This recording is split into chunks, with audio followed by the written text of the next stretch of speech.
নমস্কার বন্ধুরা, বঙ্কেশ ব্লগে আপনাদেরকে স্বাগত। তো আপনার সামনে আজ নিয়ে এসেছি একটি নতুন অন্য স্বাদের ব্লগে। তো ব্লগটি হচ্ছে একটি আম গাছ কীভাবে কলম করবেন। তো আপনার সামনে সেই ভিডিওটি অবশ্যই রেখেছি, সঙ্গে থাকুন আমার এই বঙ্কেশ ব্লগ চ্যানেলটিতে।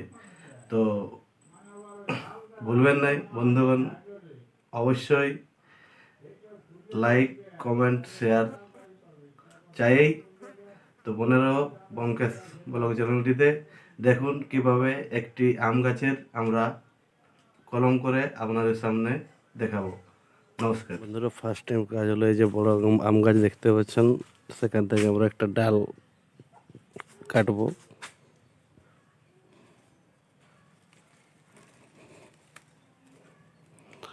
ডালটা সুন্দর করে কেটে নিতে হবে। বাস, ডাল, যে ডালটি আছে সেটাকে একটি ছোট আকারে কেটে নিলাম। এই যে দেখতে পাচ্ছেন, ছোট আকারে কেটে নিলাম। সুন্দর করে প্লেট দিয়ে এটাকে একটু গুজু করে কেটে নিলাম, দেখতেই পাচ্ছেন।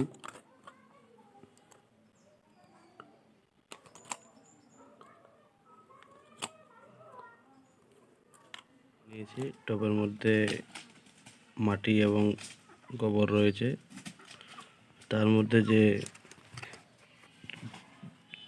আমের চারাটি রয়েছে আমের, সেটাকে রোপণ করে দিলাম।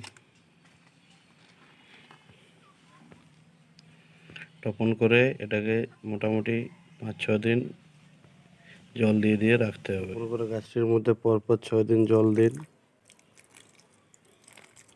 পরপর 6 দিন জল দেওয়ার পর দেখতে পাবেন রেজাল্ট। 6 দিন আমি জল দিয়ে একে জিয়ে রেখেছি, দেখা যাক 6 দিন পরে আমার কীরকম কন্ডিশনে আছে গাছটি।